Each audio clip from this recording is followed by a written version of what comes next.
Olá, meu amigo, minha amiga, meus votos de muita paz.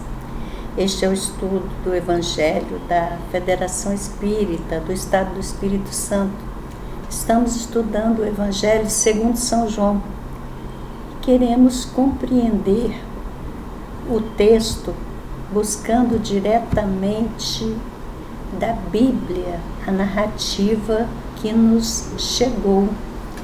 E esta narrativa bíblica nós queremos entender analisando os versículos à luz da doutrina espírita. Então, hoje vamos iniciar o estudo do capítulo 17. Vamos analisar os versículos de 1 a 5. Todo o capítulo 17 é uma oração que Jesus faz. É extremamente emocionante esse texto. Acompanhe conosco este estudo. O texto bíblico diz o seguinte: Jesus falou assim e, levantando seus olhos ao céu, disse: Pai, é chegada a hora. Glorifica a teu Filho, para que também o teu Filho te glorifique a ti. Assim como lhe deste poder sobre toda a carne, para que dê a vida eterna a todos quantos lhe deste. E a vida eterna é esta, que te conheçam, a ti só, por único Deus verdadeiro, e a Jesus Cristo a quem enviaste. Eu glorifiquei-te na terra, tendo consumado a obra que me deste a fazer. E agora glorifica-me tu, ó Pai, junto de ti mesmo, com aquela glória que tinha contigo antes que o mundo existisse. Então, essa prece acontece logo em seguida a toda a conversa que Jesus teve com seus discípulos para orientá-los acerca do que viria depois que ele retornasse ao mundo espiritual. Sabemos que a conversa se deu em Jerusalém na véspera daquela Páscoa em que aconteceu a crucificação. Então, depois destas conversas tão detalhadas de orientação, Jesus vai orar e depois de orar é que ele vai se retirar para o Monte das Oliveiras, onde ele será preso. A oração que ele faz pode ser dividida em 3 partes, porque numa primeira parte ele ora por si mesmo, na segunda parte ele pede pelos discípulos e na terceira parte ele pede por toda a humanidade. Hoje nós vamos analisar a primeira parte, ele pedindo para si mesmo. A Amélia Rodrigues, pela psicografia de Divaldo Franco, no livro Luz do Mundo, ela conta esse episódio na lição de número 21.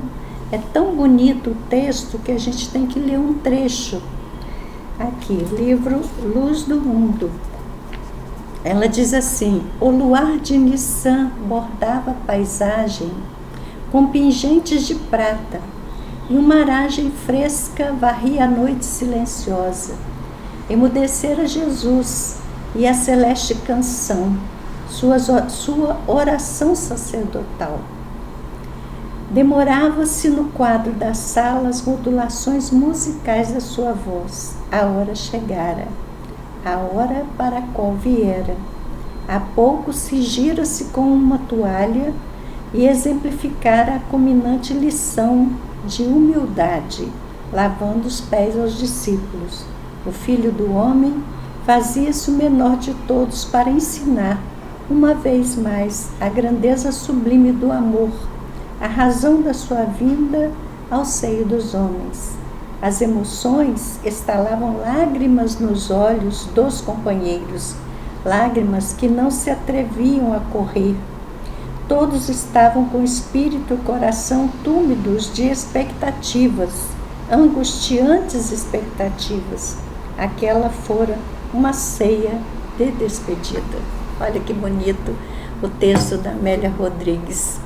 Então, vale a pena ler toda a lição 21, porque ela vai comentar todo o texto que é a oração que Jesus faz. Nós vamos examinar a primeira parte aqui, nesses versículos que estamos estudando hoje, de 1 a 5, que Jesus pede por si mesmo.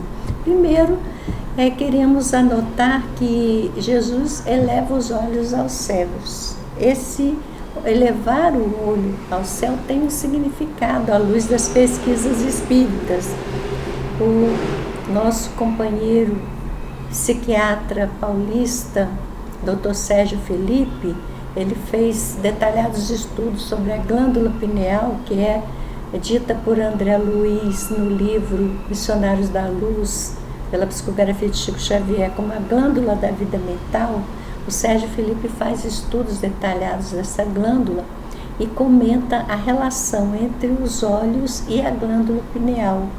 E esse significado de olhar para o alto também tem uma finalidade de atuar sobre a glândula pineal, preparando para esse momento de relação com o mundo espiritual. Então a gente vê muitas vezes as figuras bíblicas com esse olhar elevado ao alto. E o texto também descreve que Jesus fez isso. E nós temos que destacar algumas questões desse trecho, que ele é analisado por Carlos Torres Pastorino na sua coleção Sabedoria do Evangelho. E ele aponta que essa tradução do texto grego, no ponto em que traduz para glorificar o versículo, que Jesus disse ao Pai que glorifique a Ele, porque Ele glorificou o Pai, o Pastorino aponta que o verbo especificamente glorificar tem sentido de louvar, exaltar, mas não parece ser o sentido que se aplique muito bem a esse contexto. Então, Pastorino sugere a tradução para transubstanciar, porque vai acontecer uma conversão de uma substância em outra na experiência de Jesus. Na verdade, Jesus honrou a Deus quando cumpriu a tarefa que foi dada, mas ele pede a Deus que o transubstancie, quer dizer, que essa transformação que vai se dar seja sob o amparo de Deus, que é o Pai. Então, ele vai ser elevado, então, pela intervenção divina, a uma transformação de substância, e essa transformação tem o efeito também de contagiar aqueles que estão junto dele, para que aquele processo do sacrifício que ele faz se fixe na mente de todas aquelas criaturas e realize a possibilidade, então, de fortalecer os seus discípulos para as responsabilidades que eles teriam a partir do momento da sua partida para o mundo espiritual, na divulgação da Boa Nova. Também está presente no texto que Deus deu a Jesus uma ascendência sobre toda a carne. Essa expressão toda a carne, segundo Haroldo Dutra Dias, na sua tradução do Evangelho, significa o ser encarnado. Quando eles usam a palavra carne, eles estão significando corpo. Em algumas outras traduções, nós vamos encontrar o mesmo texto traduzido para criatura. Então, essa afirmativa confirma a informação que a doutrina espírita nos dá sobre ser Jesus o governador do planeta Terra. A ele, Deus deu todo o poder em relação aos espíritos ligados a esta morada planetária.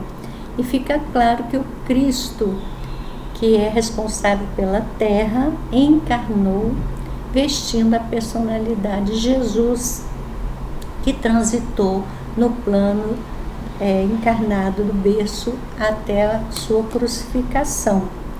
E também fica claro que esse mesmo Espírito já estava na identidade com Deus quando a terra foi criada, porque ele diz que o Pai o glorifique com a glória que ele tinha antes, desde o começo. Então há também uma confirmação da mensagem que o Espiritismo nos dá de que o Cristo é o Espírito designado por Deus para comandar todo o destino da Terra, desde que a Terra foi criada. Ele já era um Espírito de condição plena. Um outro ponto que vale a pena analisar é a questão de vida eterna. Quando ele fala no texto vida eterna, essa tradução também é questionável, porque o vocábulo eterno significa que não tem começo nem fim. E, na verdade, todas as criaturas tiveram começo. O espírito não terá fim, porque é imortal, mas teve um começo. Então, eterno, vida eterna não é bem apropriado. Por isso, o Pastorino traduz como vida imanente.